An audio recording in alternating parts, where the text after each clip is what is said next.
Grace crashed Korea most fear Mafia King's engagement party with twins who had his exact face, grabbed the microphone and watched 300 of Seoul's elite freeze as her daughter bowed sweetly to the bride and said, "Hello, stepmother. I'm 11, and Mama raised us alone after father left her bleeding in London." The phones came out, the cameras started recording, and Grace knew by morning his entire empire would be ash. But when her phone buzzed, the message made her blood turn to ice. "We've been waiting for you to bring them. Thank you." Grace looked up at 300 faces, her heart hammering. Someone in this ballroom had wanted her to expose the twins, had planned for this exact moment. And she'd just delivered her children into a trap she didn't even see coming. If you want to find out who set the trap and if Grace can save her children, hit subscribe and don't go anywhere. This story is about to get dangerous. Grace Daniels stood in the centre of the Grand Lotus Casino's main ballroom, her heart pounding so hard she thought everyone could hear it. 300 of Seoul's most powerful people surrounded her, champagne glasses frozen halfway to lips, conversations dying mid-sentence. The twins flanked her on either side, Seth's hand gripping hers with white-knuckled intensity, Sarah trembling but standing tall, just like Grace had taught her. The engagement party was in full swing moments ago. Now silence pressed down like a physical weight. On the elevated stage, Yoon Tae-yang stood beside his fiancée Min Ji-won, both dressed in coordinating cream and gold, looking like they'd stepped out of a luxury magazine. Ji-won's smile hadn't quite faded yet. She still thought this was her perfect night. Grace moved forward, heels clicking against marble. Every step echoed. "Security," someone hissed, but Grace was already climbing the stage steps. She'd learned Korean perfectly over 12 years. Every harsh consonant, every formal phrase, every subtle inflection that conveyed respect or contempt. Tonight, she chose her register carefully, loud enough for everyone to hear, formal enough to be devastatingly polite. "Forgive the interruption of this beautiful celebration," Grace said in flawless Korean, taking the microphone from the shocked toastmaster. "But I thought the bride-to-be should meet her future stepchildren before the wedding." The room exploded in whispers. Grace turned, gestured. "Seth, Sarah, come here, babies." The twins walked onto the stage with the rehearsed precision Grace had drilled into them for weeks. Seth, 11 years old, already had Tae-yang's sharp jawline, those same calculating eyes that missed nothing. Sarah had inherited her father's face, but softened with Grace's warmth, making the resemblance somehow more heartbreaking. They stood under the crystal chandeliers, and 300 people saw the truth simultaneously. Tae-yang's face drained of colour for a man known as the Silent King, a man who'd never shown emotion in public. The crack in his composure was seismic. His hand, holding a champagne flute, started shaking. The glass slipped from his fingers, shattered against the stage floor. Nobody moved to clean it up. "What is this?" Ji-won's voice cut through the shock, high and sharp. "Tae-yang, what is this?" But Tae-yang couldn't speak. He was staring at Seth like he was seeing a ghost. The boy was his mirror image, impossible to deny. Grace smiled, cold and precise. 12 years ago, your fiancé spent 3 weeks in London on business. We met. We fell in love, or so I thought. Then his enemies found him. They shot up my apartment building looking for him." She paused. Let that sink in. He left the next morning. No goodbye, no explanation, nothing. 2 weeks later, I found out I was pregnant. "That's not..." Tae-yang started, but his voice cracked. The Silent King's voice actually cracked. Sarah stepped forward exactly as Grace had coached her. The little girl bowed formally to Ji-won. Perfect etiquette. "Hello, stepmother. I'm Sarah Daniels Yoon. I'm 11 years old. Are you kind? Because our mother is very kind. She raised us alone after father left her bleeding in a London hospital." The word bleeding hit the crowd like a slap. Cameras appeared everywhere. Phone lights blinked red. This was going live on social media. Grace had counted on that. If you're loving this drama, hit that subscribe button, because this story is about to get wild. Ji-won turned on Tae-yang, her beautiful face twisted with fury. Is this true? I didn't know, Tae-yang whispered. Grace, I didn't know you were... Didn't know or didn't care to find out? Grace kept her voice level, surgical. I called you 50 times that first month. You changed your number. I emailed you. Blocked. I flew to Seoul 6 months pregnant. Desperate, terrified. Your mother met me at a hotel. Every eye in the room swiveled to the elegant woman in the Chanel suit standing near the stage. Madame Yoon's face could have been carved from ice. Your mother offered me £30,000, Grace continued. She called my babies half-breed mistakes and told me to take care of it and never come back. The crowd gasped, actual gasps, like something from a drama. But this was real life unfolding in real time. Tae-yang turned to his mother, something dangerous flickering in his eyes. Mother, is this true? Madame Yoon lifted her chin. I protected this family from scandal. I did what was necessary. You paid her to abort my children. I paid her to handle an unfortunate situation. How was I to know she'd keep them and show up 12 years later demanding... I'm not demanding anything, Grace cut in, voice like a knife. I don't want your money. I spent every pound of what she gave me on prenatal care and baby supplies. I have receipts, 12 years of receipts. She pulled a folder from her bag, held it up.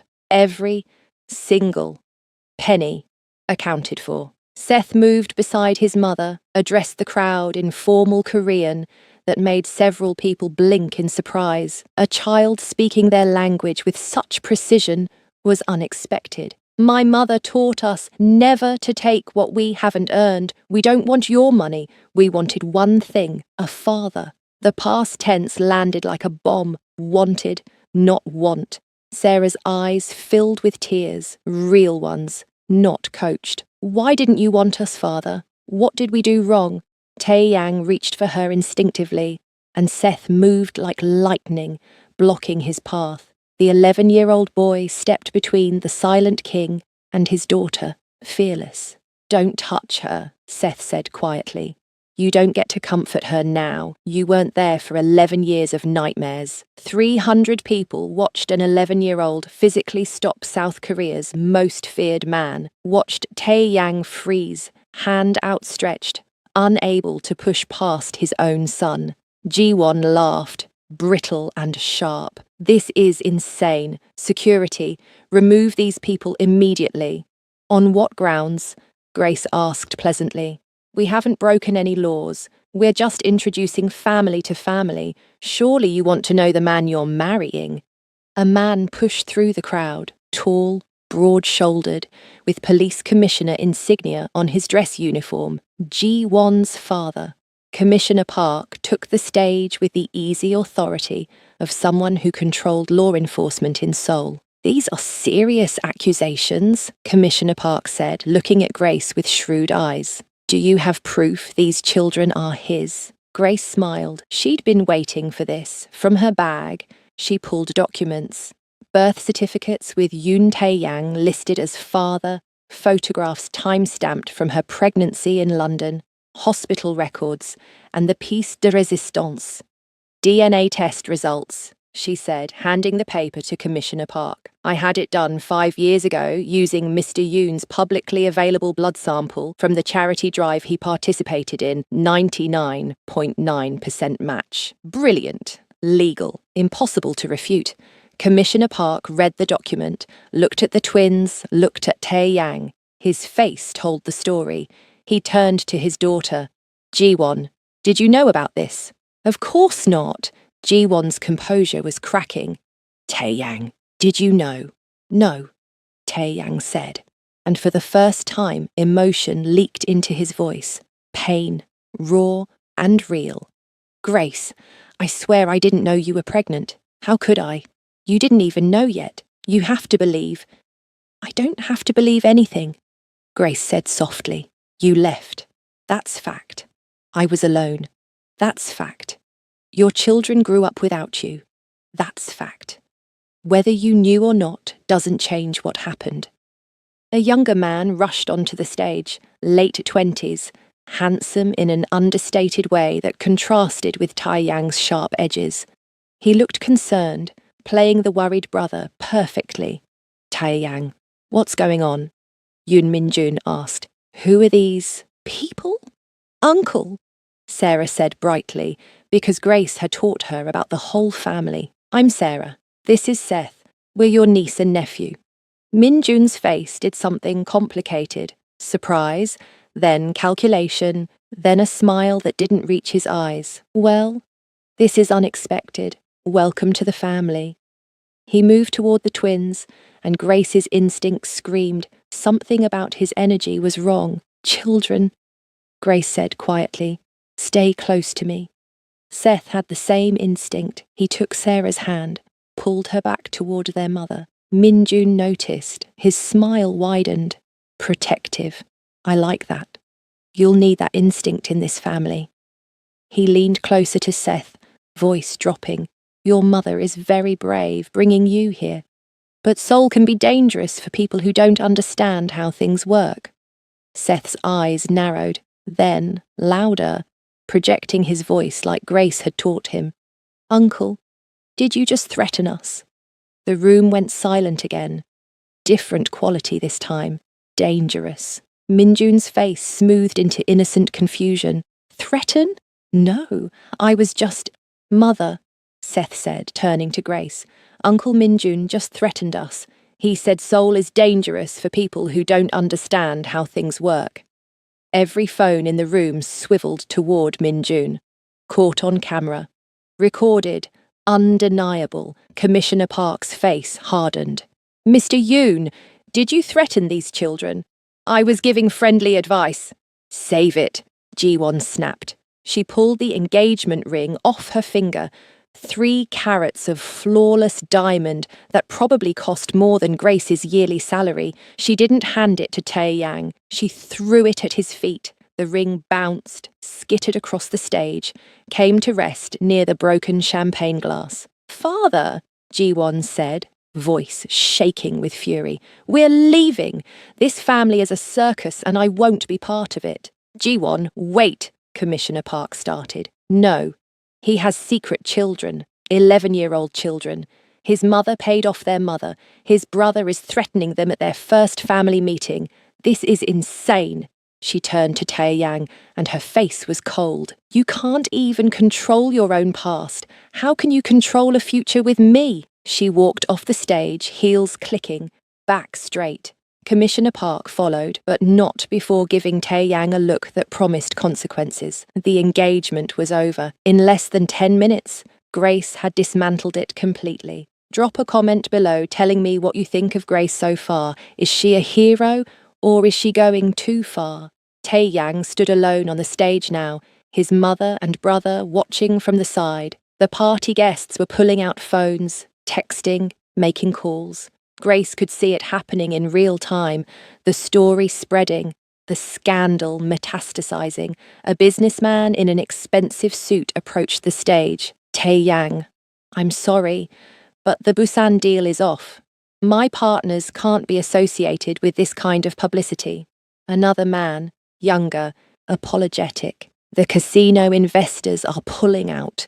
This is too much exposure. Within minutes, 3 major business deals dissolved. Grace watched Tae-yang's empire take body blows, one after another. His face remained impassive, but she'd learned to read his micro-expressions years ago, the tiny tightening around his eyes, the barely perceptible clench of his jaw. He was bleeding internally. Good. Madame Yoon swept onto the stage, every inch the former mafia queen. Enough of this circus. Security, escort Ms. Daniels and these children out of... Touch them, Tae-yang said, voice dropping to a register Grace had never heard before. And I will kill you myself. Everyone froze. Madame Yoon's eyes widened. You would threaten me? Your own mother? You paid to have my children killed. Tae-yang's voice was absolutely calm, which made it more terrifying. That makes you my enemy. Taeyang, you're being emotional. For the first time in my life, yes, I am. He turned to Grace, and she saw something in his eyes she couldn't quite name. Desperation, maybe. Grace, please, not here. Give me a chance to explain privately. You did this in private, Grace said. You left in private. You disappeared in private. We do this public. The press is recording everything. I know. That's the point. Grace took her children's hands. Come on, babies. We're done here. Wait, Sarah said, pulling against her mother's grip. Wait, I have a question. Grace hesitated. Sarah? Please, Mama, just one question. The little girl looked at Taeyang with eyes too old for 11. Father, did you love our mother? Back then, when you met her. Did you love her? The ballroom held its breath. Taeyang's mask finally shattered completely. His voice came out rough, broken. Yes. God help me. Yes. Then why did you leave? To protect her. My enemies would have killed her if they knew she mattered to me. Seth made a disgusted sound. So you protected her by abandoning her when she needed you most? That's not protection. That's cowardice. You don't understand the world I live in. No, you don't understand. Seth's voice rose, losing the formal Korean, reverting to the accent he'd learned from his mother. She raised us alone. She worked 3 jobs to keep us fed. She cried herself to sleep thinking she wasn't enough. She never told us you were a coward because she didn't want us to hate you, but I see it now. You're not a king. You're just a man who runs away. The words hit Taeyang like physical blows. Grace watched emotions war across his face. Shame, anger, grief, things she'd never seen from the silent king. Seth, Grace said gently, that's enough. No, it's not. Seth was crying now, angry tears streaming down his face. He doesn't get to say he loved you and then disappear. He doesn't get to stand there and act like he's the victim. We're the victims. We grew up without a father because he was too scared to fight for us. I fought for you every day, Taeyang said, voice cracking again. I looked for your mother for 12 years.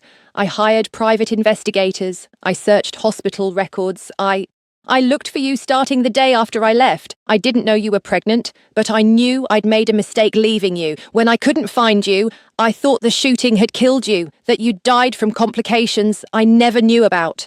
Liar, Seth spat. Taeyang moved faster than Grace expected, pulling something from his inner jacket pocket. A hospital bracelet, worn, faded, clearly old. He held it up, and Grace's stomach dropped. Her name was on it. The London hospital, the date of the shooting. I kept this, Taeyang said quietly, every day for 12 years. I've carried it everywhere. You think I didn't care? You think I forgot? His voice broke completely. She was the only person who ever made me want to be something other than this. Grace stared at the bracelet. She remembered waking up in the hospital, asking for it, being told it had been lost. He'd taken it. He'd kept it. I found out I was pregnant 2 weeks after you left, Grace said quietly. Alone, terrified. I tried to call you 50 times that first month after I found out. Why couldn't you find us then? Grace heard herself ask. If you were looking so hard, why didn't you find us? Because you disappeared completely. No digital trail, no records, nothing. I thought... He swallowed hard. I thought maybe you'd died, that the shooting had complications I didn't know about. I've been looking for a ghost. I changed my name, Grace admitted, legally. After your mother paid me off, I became Grace Daniels. I was Grace Okonkwo before. Understanding dawned on Taeyang's face. You erased yourself. I protected myself. I protected them. Grace gestured to the twins. Your world tried to kill us once. I made sure it couldn't find us again. A slow clap interrupted them. Minjun, still standing at the edge of the stage, was applauding. What a touching reunion. Really, I'm moved. His smile was sharp. But Taeyang, we need to talk about the family business. These revelations are problematic. Not now, Minjun. Yes, now. Minjun's voice hardened. You're compromised. These children, this woman, they're liabilities. The family council needs to... I don't care about the family council. Well, you should. Mother, you agree with me, don't you? Tae-yang is emotionally unstable. He's making decisions based on feelings, not strategy. He just threatened his own mother over a woman he hasn't seen in 12 years. Madam Yoon's face was unreadable. Min-jun has a point. Are you seriously? Tae-yang started. I call for an emergency family council. Min-jun announced to the room. Vote of confidence in current leadership, tonight. The remaining guests murmured. This was unprecedented. A public coup attempt. Grace saw the trap closing. This was what Min-jun wanted. The chaos. The scandal.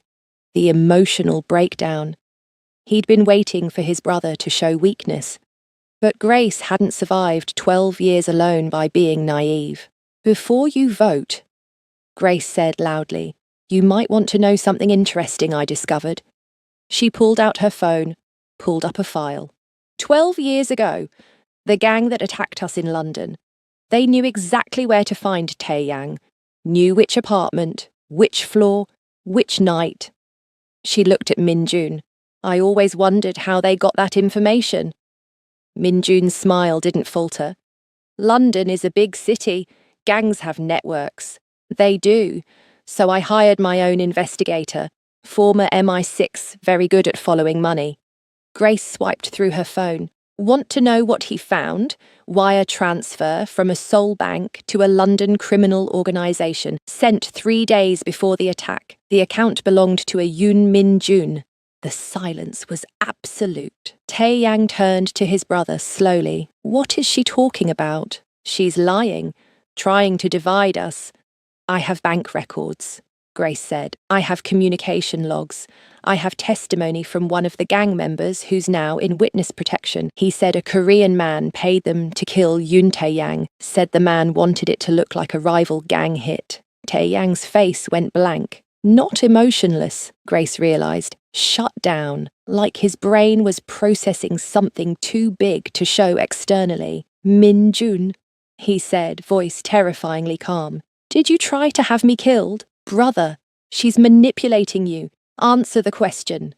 Min-jun's mask cracked. You were getting soft, meeting some foreign girl, talking about leaving the business, about going legitimate. You were going to destroy everything father built. I saved you from yourself. You almost killed the mother of my children. I didn't know she was pregnant. That was unfortunate collateral. Tae-yang moved. 1 second he was standing still. The next his hand was around Min-jun's throat, slamming him against the wall. The violence was shocking in its speed and precision. You tried to kill me, Tae-yang said, voice still calm. You shot at me and hit her instead. She lost her scholarship. She lost her career. She was alone and terrified and pregnant because of you. Min-jun gasped for air. Brother, please, don't call me brother. Tae-yang released him, stepped back. You're expelled from this family, effective immediately. You can't do that, Mother. Tell him. Madam Yoon was staring at her younger son like she'd never seen him before. You tried to kill your brother? To save the family. Get out, she said quietly. Get out of my sight. Hit that like button if you're as shocked as I am right now. Min-jun's face twisted with rage. This isn't over. You think you can just... Security appeared, finally. Large men in black suits who'd been waiting for clear orders. They took Min-jun by the arms, started escorting him out. He fought, shouting, You'll regret this. Both of you. I'll destroy everything you... The ballroom doors closed behind him, cutting off his threats. The party guests were leaving now, sensing the evening was over. Grace watched them file out, whispering, recording, spreading the story. By morning, all of Seoul would know. Good. Sarah was crying silently, overwhelmed. Seth looked exhausted, his earlier rage burned out. Grace gathered them close, and they were just children again, not weapons, just her babies, tired, and scared. "Come with me," Taeyang said. "Please, let me explain everything properly. Not here." "Where?" Grace asked warily. "My home. It's secure, private. The children can rest." "Your home? You mean where your mother lives?" "No, my private residence. She doesn't have access." Grace hesitated. Every instinct screamed this was a bad idea, but Sarah was shaking, and Seth looked ready to collapse, and they needed somewhere safe to process everything that had just happened. "Fine," she said. "But we leave when I say we leave." Agreed. They left through a back exit, away from the cameras. Taeyang's car was waiting, a black Mercedes with bulletproof glass, and a driver who looked former military. Grace made sure the twins were buckled in before getting in herself. The drive through Seoul's night streets was silent. Sarah fell asleep against Grace's shoulder. Seth stared out the window, jaw tight. Taeyang's home was a penthouse that took up the entire top floor of a building in Gangnam. Minimal security presence, surprisingly. Just one guard at the elevator who nodded respectfully and left them alone. The apartment was beautiful in a stark way. Floor-to-ceiling windows overlooking the city. Dark wood floors, minimal furniture. It felt more like a hotel than a home. "Guest rooms are down that hall," Taeyang said. "The children can rest." Grace guided the twins to the rooms. Seth went without protest, too tired to argue. Sarah clung to Grace for a moment. "Mama, are we safe here?" "Yes, baby, I promise." "Is father a bad man?" Grace smoothed her daughter's hair. "He's a complicated man who made bad choices, but he won't hurt us." "How do you know?" "Because I saw his face when he looked at you," Grace thought. "Because the most feared man in Seoul had tears in his eyes when you asked why he didn't love you." "Because you're his daughter," Grace said instead. "Sleep now." She tucked Sarah in, made sure Seth had water, and knew where to find her, then returned to the living room. Taeyang stood by the windows, staring out at Seoul's glittering expanse. "Your brother tried to kill you," Grace said. "Does that happen often in your world?" "Often enough." He didn't turn around. "I'm sorry you got caught in it." "Sorry doesn't raise children for 12 years. "I know." He finally turned, and in the dim lighting, he looked human, vulnerable. "I looked for you. I need you to believe that." "Why does it matter what I believe?" "Because—" He stopped, seemed to struggle with words. "Because you were the only real thing in my life. 3 weeks with you, and I felt like a person instead of a crown. When you disappeared, I thought I'd lost my chance at being anything else." Grace's throat tightened. She'd spent 12 years hating him, imagining him as a monster. This broken man in front of her didn't fit the narrative. "You had options," she said. "You could have walked away from all of this, gone legitimate, and left my family vulnerable. My mother, my people, they depend on this organization. The minute I show weakness, rivals move in. People die. So you chose them over me. I chose to keep you alive. If they'd known how I felt about you, you would have been a target forever. I left to protect you. And shot me instead." Taeyang flinched. "That was Min Jun. But it was your world, your choices, your war." Grace moved closer, anger rising. "You don't get to play the noble martyr. You left me bleeding and alone. You don't get credit for being haunted by it." "You're right." The simple agreement caught her off guard. "You're absolutely right," Taeyang continued. "I don't get credit for regret. I don't get credit for looking for you. I destroyed your life, and I don't get to feel sorry for myself about it." He met her eyes. "But I am sorry. For what it's worth." "It's worth nothing," Grace said, but her voice lacked conviction. "I know." He turned back to the window. "You should rest. Tomorrow I'll arrange security for you and the children. You'll need it now that you've painted targets on your backs. We're not staying in Seoul." "Yes, you are." Grace stiffened. "Excuse me. The second you stepped into that ballroom, you declared war on everyone who wants me weak. My mother's allies, Minjun's contacts, rival families who see this as an opportunity. If you go back to London now, you'll be dead within a week. You're being dramatic. I'm being realistic. You humiliated powerful people tonight. They will retaliate. The only reason you're alive right now is because you're with me, and killing you means going through me. The cold calculation in his voice reminded Grace who she was dealing with. Not the broken man from moments ago, the silent king. So what? Grace said. We're prisoners. You're protected. There's a difference. Not from where I'm standing. Tae Yang moved closer, and Grace fought the urge to step back. You came here for revenge. You got it. I lost my engagement, my business deals, my family unity. You destroyed me in front of everyone who matters. Mission accomplished, but now you live with the consequences. I didn't ask for your protection. You didn't have to. Those children are mine, which means keeping them safe is my responsibility now, whether you like it or not. Grace wanted to argue, but exhaustion was setting in. The adrenaline from the confrontation was fading, leaving her shaky and drained. Fine, she said. We'll stay tonight, but tomorrow we talk about options. Tomorrow, Tae Yang agreed. Grace went to the guest room, locked the door, and sat on the bed. Her phone was exploding with messages, news articles already published, photos from the party, videos of her dramatic entrance. One message stood out, from her sister Dee. Grace, what the hell did you do? It's all over the news.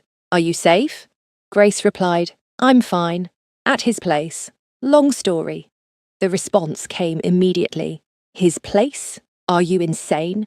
I'm on the next flight to Seoul. Don't. I have it under control. You have nothing under control. I'll be there in 18 hours. Don't die before I arrive. Grace smiled despite everything. Dee had her back. Always had. She checked on the twins one more time, found them both sleeping, then tried to sleep herself. But every time she closed her eyes, she saw Tae Yang's face when Sarah asked if he'd loved her. The raw emotion, the genuine pain. It would be easier if he was just a monster. Comment below. Is Tae Yang telling the truth or manipulating Grace? What do you think? Grace woke to voices, low and tense, speaking Korean. She checked her phone, 3 a.m. The twins were still asleep. She crept down the hallway toward the living room. Tae Yang was on the phone, pacing. I don't care what the council thinks. No, Mother, you don't get a vote anymore. You forfeited that when you tried to buy off the mother of my children. Pause. That's not relevant. Yes, I know what this means for the business. I'll handle it. He ended the call, immediately started another. Commissioner Park, I know it's late. I need to discuss G1. Another pause, longer. I understand she's upset. I'm not asking her to reconsider. I'm asking you not to retaliate against my family because of this. The children are innocent. His voice hardened. Don't threaten me. You know what I'm capable of. He hung up, ran a hand through his hair. For the first time, Grace saw him looking stressed. Actually stressed, not performing composure. Eavesdropping? He asked without turning around. Your phone voice carries. Sorry if I woke you. I couldn't sleep anyway. Grace moved into the room. Trouble? The council wants to vote me out. G1's father is threatening to investigate my businesses. 3 more partners pulled funding, and my mother is demanding I make you and the children disappear for the good of the family. Sounds like a normal day for you. Tae Yang laughed, sharp and bitter. Actually, this is significantly worse than normal. He looked at her. You're very good at destruction. I learned from the best. Fair. He moved to the bar, poured whiskey. Want one? It's 3 a.m. That wasn't a no. Grace accepted the glass. The whiskey burned going down, smooth and expensive. What happens now? Now I decide if holding on to power is worth what it's going to cost. And what's it going to cost? Everything else, probably. My mother's support, my brother's loyalty, though I suppose that was already gone. Political connections, business partnerships, respect. He drank, all because I couldn't let you go 12 years ago. You did let me go. No, I physically left. I never let go. He set his glass down with a sharp click. You want to know the truth? The real truth? I'm not sure I trust your version of truth. Smart, but I'll tell you anyway. He moved closer, and Grace's heart rate picked up. I could have found you if I'd really tried. I could have hired better investigators, used more resources, called in favours, but part of me didn't want to find you. Grace's breath caught. What? Because finding you meant facing what I'd done. It meant admitting I'd made the wrong choice. It meant seeing you look at me exactly the way you're looking at me now, like I'm something diseased. He smiled without humour. So? I looked, but not too hard. I kept your hospital bracelet and told myself I was protecting you by staying away. I'm not a martyr, I'm a coward. Your son was right. The honesty was worse than lies. Grace didn't know what to do with it. Why tell me this? She asked. Because you deserve to know the man you're dealing with. Not the king everyone sees, not the monster you've imagined, the actual person who's selfish and broken and makes terrible choices. That doesn't make me feel better. It's not supposed to. It's supposed to be true. He refilled his glass. Seth hates me, I can see it. Sarah wants to love me, but doesn't trust me. And you... He trailed off. Me what? You scare me more than any rival ever has. Grace laughed despite herself. I scare you? The feared mafia king? Terrify me. Because you have the power to destroy me in ways that have nothing to do with business or territory or blood. He met her eyes. You have my children. You have 12 years of their lives I'll never get back. You have the moral high ground. And worst of all, you still have this. He gestured between them, and Grace felt it too. That old pull, the chemistry that had made her fall for him in London. It hadn't died.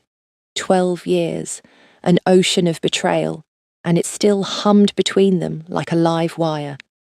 Don't, Grace said. Don't what? Whatever you're thinking. Don't. I'm thinking I never stopped loving you. Is that what you want me not to say? Yes. Exactly that. Too late. Grace set her glass down hard. You don't get to love me. You don't get to stand here and confess feelings and expect that to fix anything. I came here to ruin you, not to reconcile. I know. Then stop looking at me like that. Like what? Like you're remembering London, like you're seeing the girl I was instead of the woman I am. I'm seeing both, Tae-yang said quietly. The girl who laughed at my terrible English, the woman who walked into a room of 300 people and dismantled my entire life without raising her voice. I see all of you. Grace's hands were shaking. From anger or something else. She couldn't tell. This doesn't change anything. I know that too. So why say it? Because tomorrow your sister arrives and you'll have reinforcements. Because tomorrow my world is going to come for you with everything it has. Because tomorrow we start playing defense instead of offense. And I needed you to know. He moved closer, close enough that Grace could smell his cologne, same as London. He'd never changed it. I needed you to know that if I'd known about them, about you being pregnant, I would have burned down my entire empire to be with you. Every bridge, every alliance, every drop of blood I've spilled, I would have walked away from all of it. But you didn't know, Grace whispered. So it doesn't matter. It matters to me. They stood there, inches apart, 12 years and 2 children between them. Grace's phone buzzed, breaking the moment. She stepped back, checked it. Message from an unknown number. Beautiful children, be a shame if something happened to them. Leave Seoul or find out what we do to traitors' families. Her blood went cold. What is it? Tae-yang saw her face, took the phone. His expression went deadly. When did you get this? Just now. He was already dialing, phone to his ear. I need a trace on this number, now. Full security detail to my residence. Nobody in or out without my direct approval. He hung up. Pack the children's things. We're leaving. You just said we have to stay in Seoul. We're not leaving Seoul. We're leaving here. This location is compromised. How? Nobody knew we were... Grace stopped. Your mother, or Min Jun, or any number of people who want me weak. He was moving through the apartment, checking windows, drawing curtains. Get the children up. We have 10 minutes. Grace ran to the guest rooms. Sarah woke easily, still half asleep. Seth was alert instantly, reading the panic on his mother's face. What's wrong? He asked. We have to move. Now. Get your shoes on. To her credit, Sarah didn't cry or complain. She just held her mother's hand and moved quickly. Seth was already dressed, always the prepared one. Tae-yang met them in the hallway with a black bag. This way. He led them through the kitchen to what looked like a pantry. False back panel. Secret elevator. Of course he had a secret elevator. Where does this go? Grace asked as they descended. Underground garage. Reinforced. 3 separate exit routes. They emerged in a concrete bunker. 6 cars parked in a row. All black, all identical, smart. Harder to track which one he'd be in. Tae-yang chose the middle car, helped Sarah into the back. Seth climbed in after her. Grace started to follow. Front seat, Tae-yang said. I need you to navigate if things get complicated. I don't know, Seoul. You speak 6 languages. If I tell you where to go in Korean, you can repeat it to the backup team in English. Front seat, Grace obeyed. The car started. With a quiet purr, bulletproof glass, reinforced chassis. This was a war machine disguised as a luxury vehicle. They pulled out of the garage into pre-dawn Seoul, empty streets, street lights creating pools of orange light. Tae-yang drove fast but controlled, checking mirrors constantly. Are we being followed? Grace asked. Not yet. That's not comforting. It's not supposed to be comforting, it's supposed to be honest. His phone rang. He answered via car Bluetooth. Talk to me. Sir, we've traced the threat. Number's a burner, but the cell tower ping came from inside your mother's residence. Tae-yang's jaw tightened. Confirmed? Yes, sir. Message was sent from inside Madam Yoon's compound. He ended the call without responding. Accelerated. Your mother threatened our children, Grace said, voice shaking with rage. I don't know if it was her directly or someone in her household, but yes. Where are we going? Somewhere she doesn't control, somewhere Min Jun doesn't know about, somewhere we can regroup. They drove for 20 minutes, leaving the city centre. Grace recognised some landmarks from her earlier trip to Seoul 6 months pregnant. Desperate meeting Madam Yoon at that hotel. The memory still burned. They pulled up to a warehouse district. Tae-yang parked, killed the engine. Stay in the car, he said. I need to check something. He disappeared into one of the warehouses. Sarah was asleep again in the back. Seth was watching everything with those sharp eyes. Mum, Seth said quietly, are we going to be okay? Grace turned to look at her son. I don't know, baby. I thought I had this under control, but... You did what you needed to do. I'm not mad. Seth's voice was mature beyond his years. I'm scared, but I'm not mad. I should have planned better, should have anticipated. You can't plan for everything. That's what you always tell us. He reached forward, squeezed her shoulder. We're together. That's what matters. Grace's throat tightened with emotion. Her brilliant, brave boy. Tae-yang returned, got back in the car. It's clear. Come on.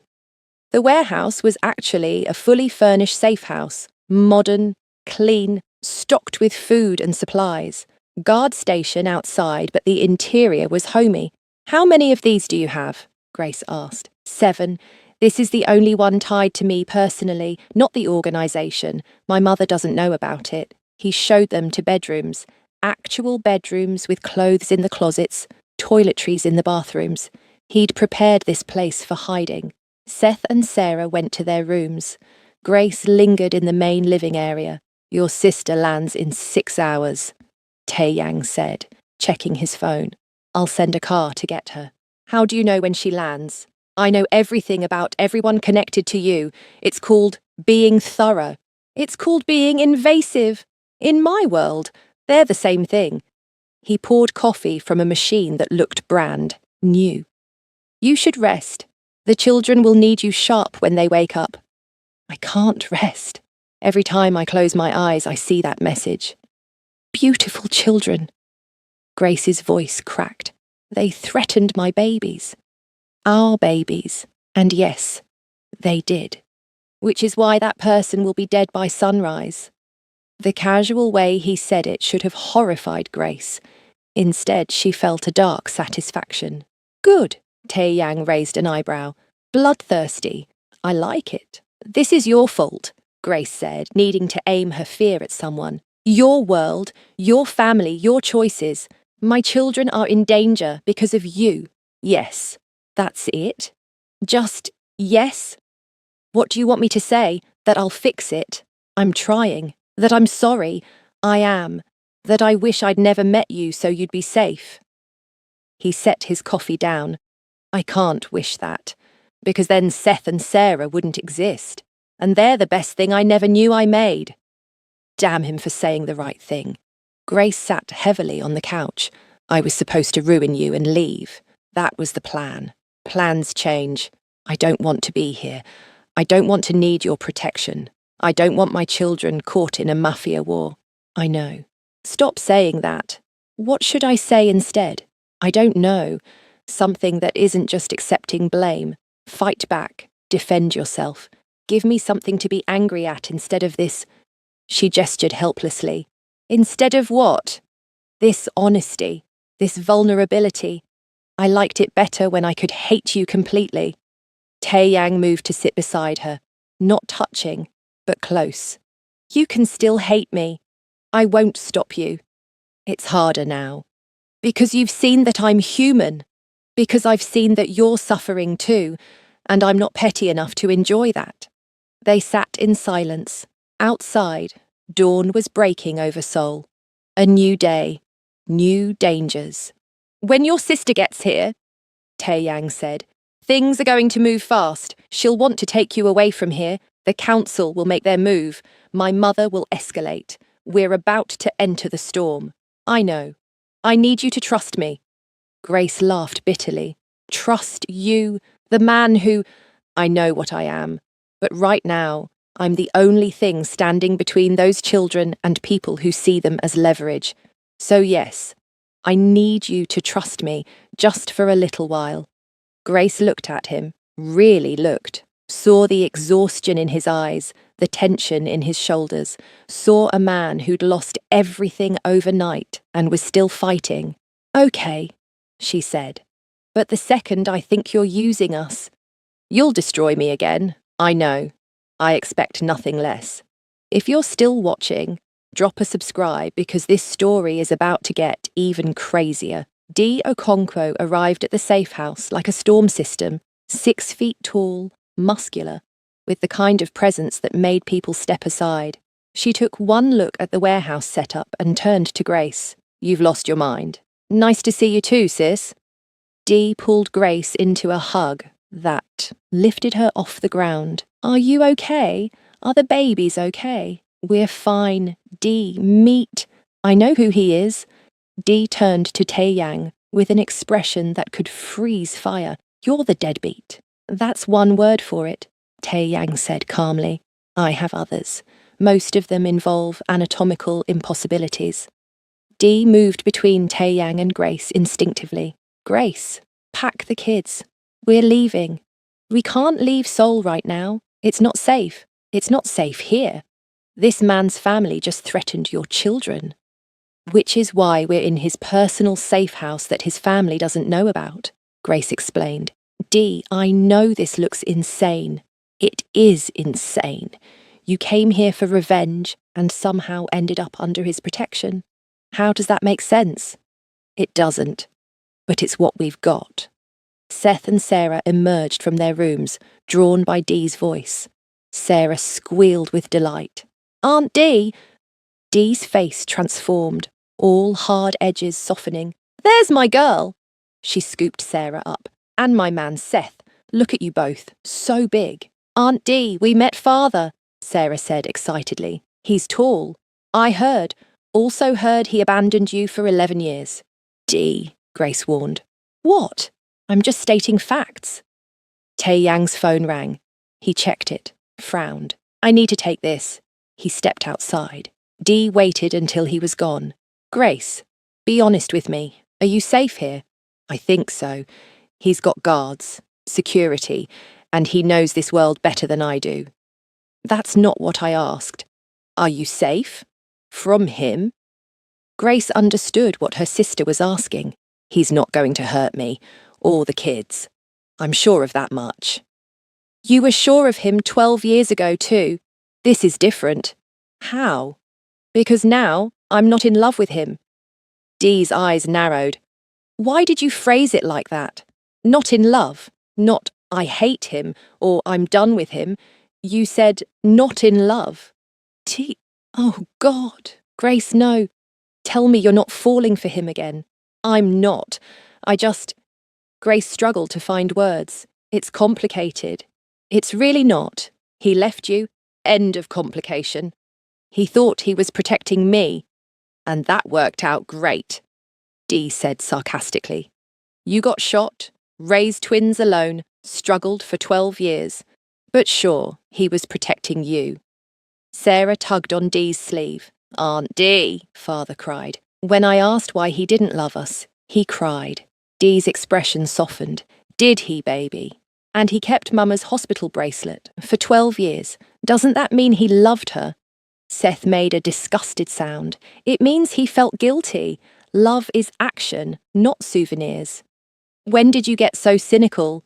Dee asked. When I watched our mother work 3 jobs to keep us fed while our father lived in luxury. Valid point, Grace thought. Tae-Yang returned, face grim. We have a problem. Another one? Grace asked. The council vote is tonight. My mother's pushing it through fast, while the scandal is fresh. If I lose all protection. They'll install Min-Jun as acting leader. How many votes do you have? Not enough. I need 8 of 12. I have 5 confirmed, 3 probable no votes, and 4 unknowns. So you need 3 of the 4 unknowns, Dee calculated. What's your play? Tae-Yang looked surprised. She was engaging tactically. I convinced them that I'm still the strongest leader, that this scandal doesn't weaken me. But it does weaken you, Seth said from the doorway. Everyone turned. The boy walked into the room like he belonged there. You're emotionally compromised. You've made decisions based on feelings. That's weakness in your world. Seth! Grace started. No, he's right, Tae-Yang said. That's exactly what they'll say. So, change the narrative, Seth continued. Make it about strength. You found out you had children and immediately claimed them. You expelled the brother who betrayed you.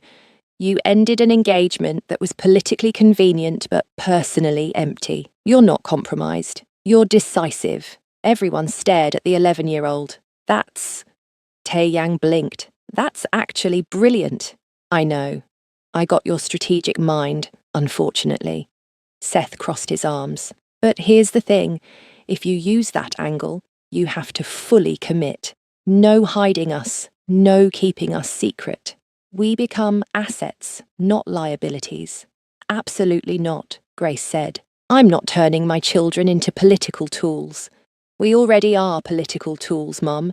The second we walked into that party, we became leverage. The question is whether we're leverage that makes Father look weak or strong.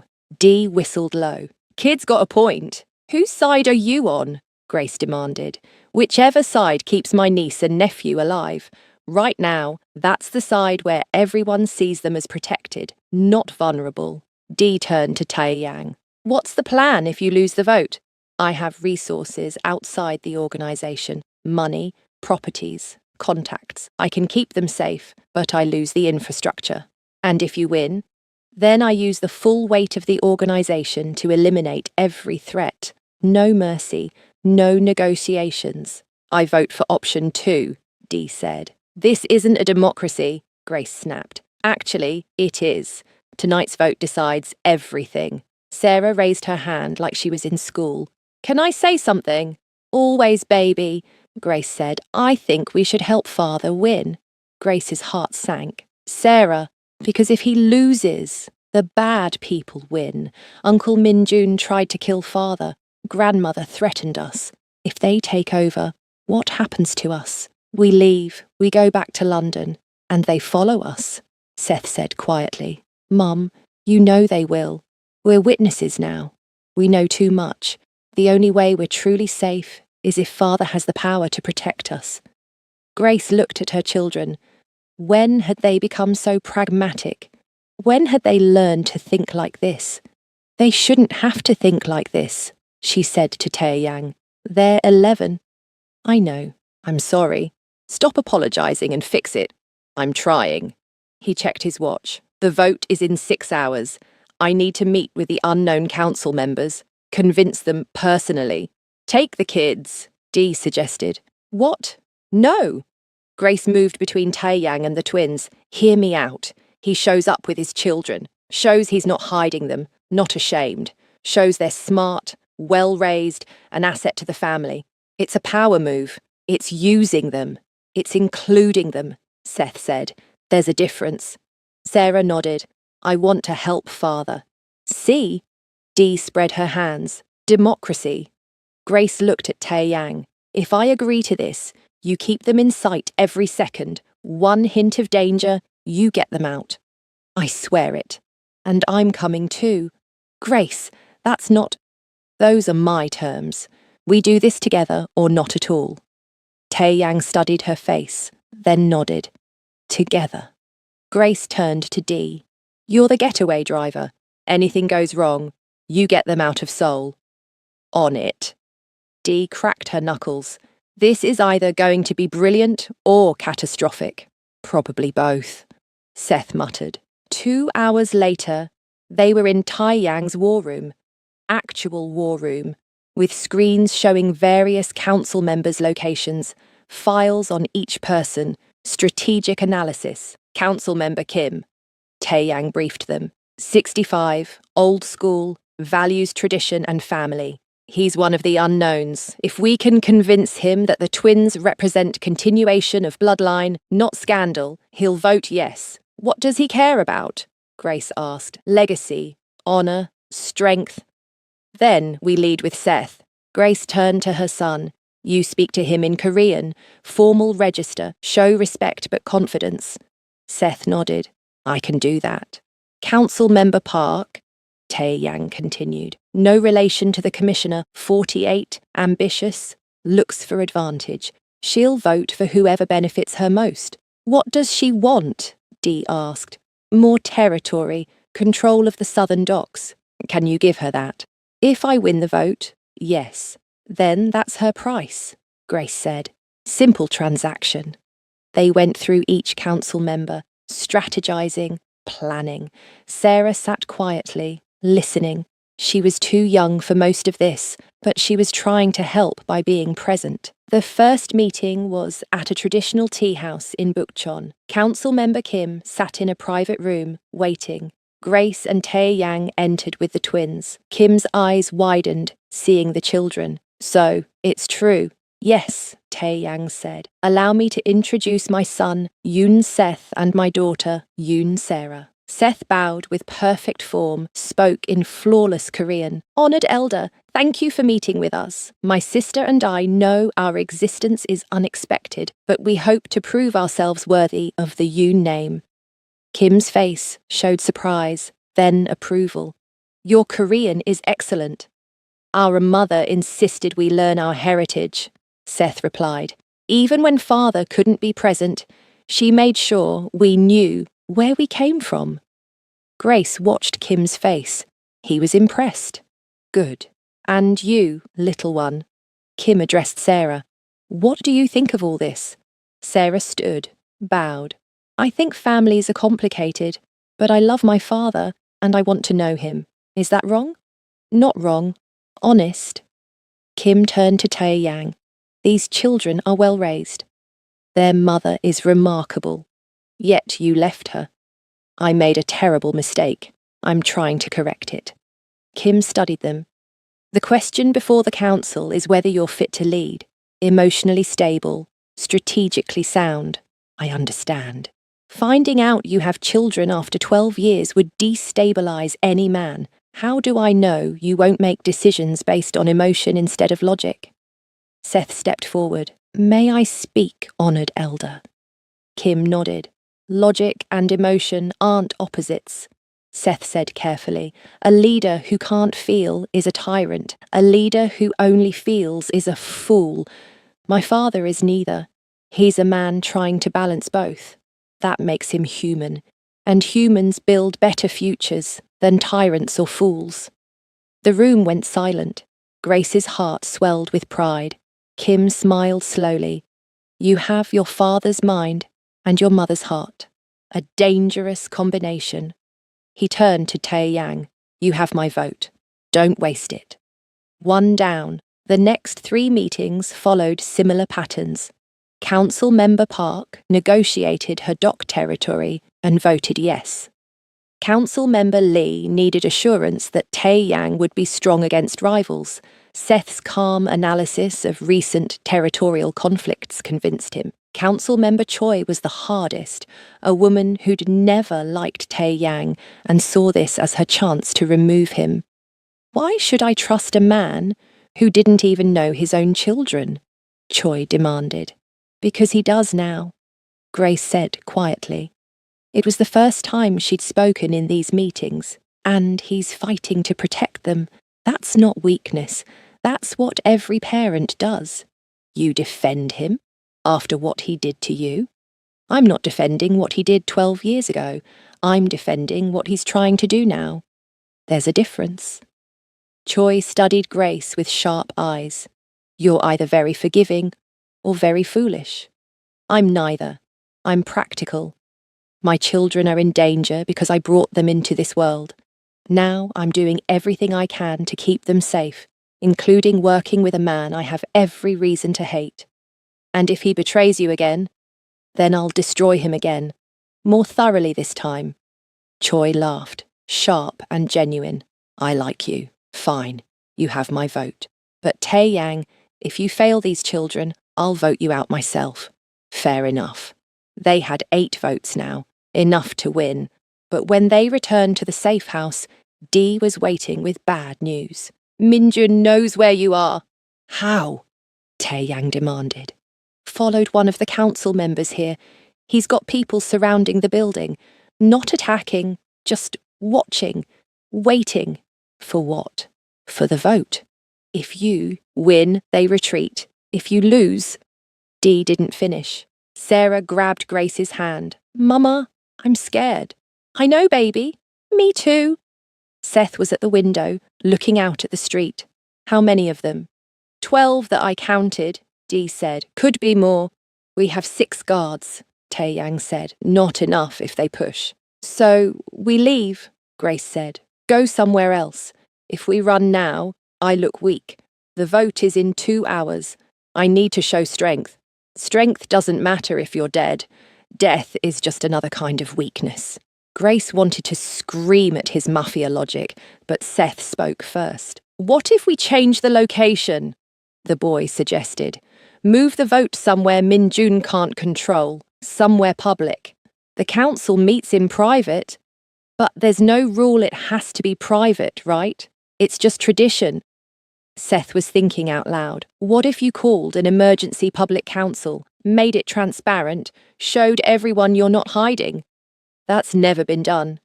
Maybe it's time to change tradition.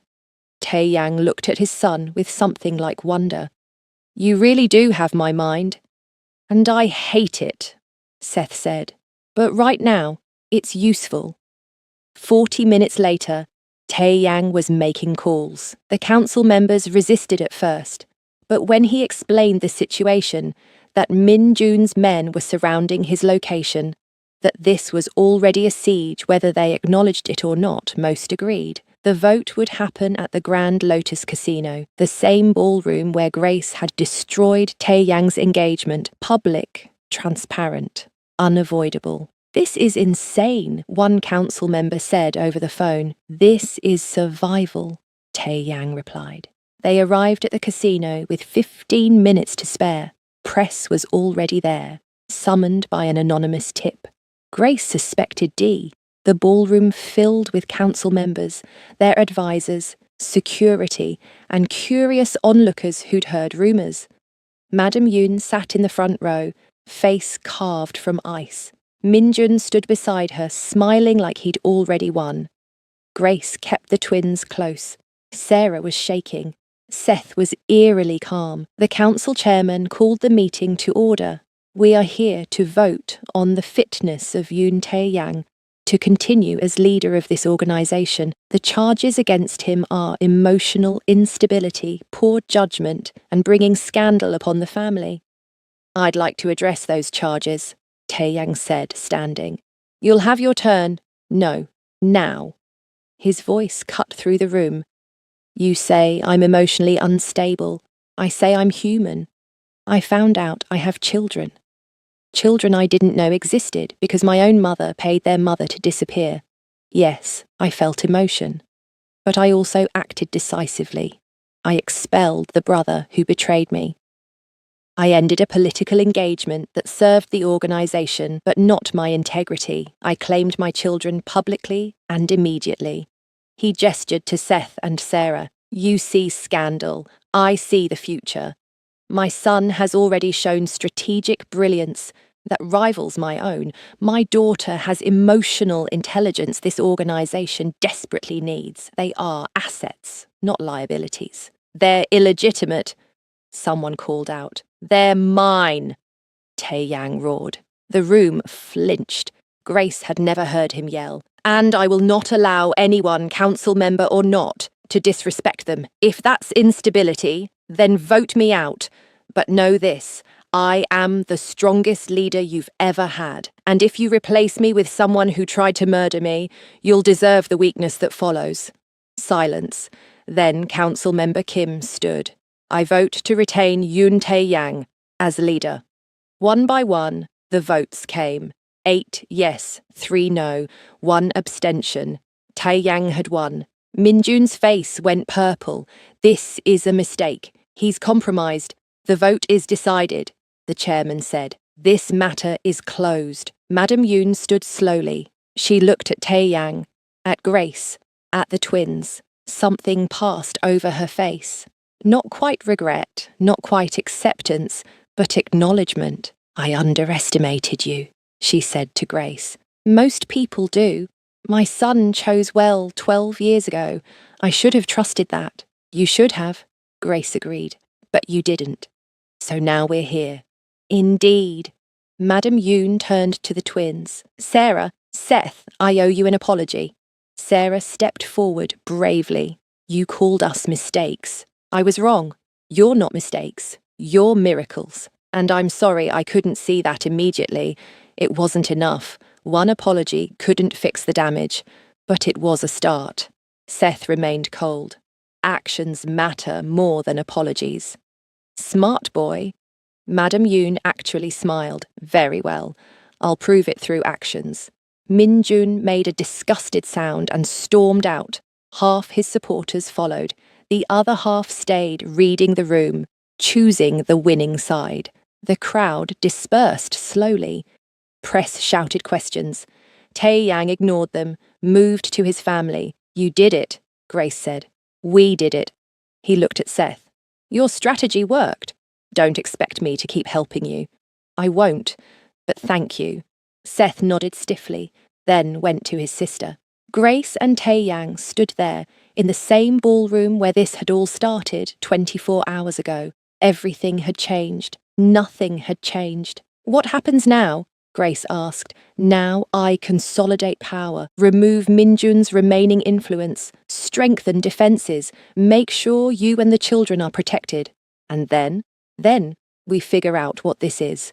He gestured between them. "Whatever this is, there is no this." "Liar." Grace's breath caught. "I hate you." "Also a lie. I want to hate you." "That I believe."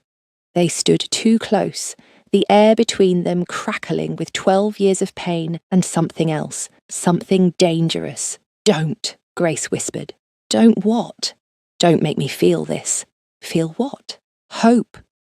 Taeyang's hand lifted, almost touched her face, dropped. Hope is dangerous. I know, but necessary. I know that too. If you've made it this far, you're amazing. Leave a comment telling me what happens next. 3 months passed. Grace and the twins didn't return to London. Not yet. There were threats to neutralise, security to arrange, legal documents to sign, giving Taeyang official paternity rights. They stayed in the safe house mostly. Taeyang visited daily, sometimes just for dinner, sometimes to teach Seth strategy or take Sarah to museums. He was trying. Grace saw him trying. Dee stayed too, suspicious guardian. But even she softened slightly when Taeyang arranged for her ex-boyfriend, the detective, to have drinks with her. Meddling, Dee called it. Helping, Taeyang corrected. One evening, Grace found Taeyang on the rooftop of the safe house, soul spread below, lights glittering. Couldn't sleep, she asked. Never can. You? Same. They stood in comfortable silence. This was happening more lately. Comfortable silences, shared spaces, accidental touches that lingered. I've been thinking, Taeyang said, about going legitimate. What? The casino, the hotels, the import business. They can all be legal. It would take time, but it's possible. He looked at her. Seth said something that stuck with me, about having choices. I want that. For them, for... He trailed off. For us. Grace finished. Is there an us? I don't know. Is there? Do you want there to be? Grace laughed shakily. You're really going to make me say it? Yes. Fine. Yes, I want there to be. I hate that I want it, but I do. You're infuriating and damaged, and you ruined my life. But you're also trying to fix it. And I see you with them, with our children, and I see the man I fell for in London, and it terrifies me. Why? Because what if you leave again? Taeyang moved closer. I won't. You don't know that. Yes, I do. Because leaving you the first time nearly destroyed me. I've spent 12 years as half a person. I'm not doing that again. Pretty words. True words. He reached for her hand, slowly, giving her time to pull away. She didn't.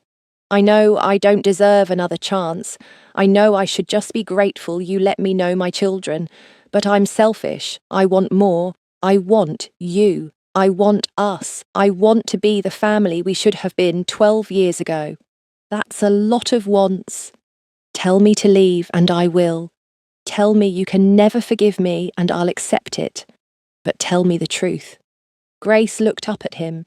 This man who'd broken her, this man who was trying to piece her back together, this impossible, complicated, infuriating man. The truth is, I'm terrified, she said.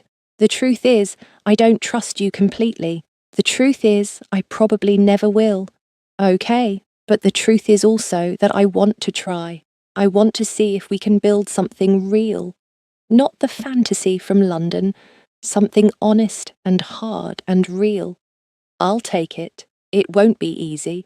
Nothing worth having is. He leaned down, slowly. She leaned up.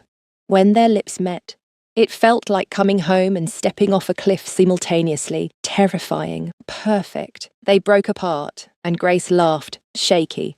We're probably making a huge mistake. Probably. The twins are going to have opinions. Seth will hate it. Sarah will plan our wedding. You're not allowed to joke about weddings yet. We're at kissing. That's it. Noted. They kissed again. Longer this time. 12 years of longing and pain and hope compressed into a moment. When they finally went inside, they found Seth and Sarah watching from the window. Sarah was grinning.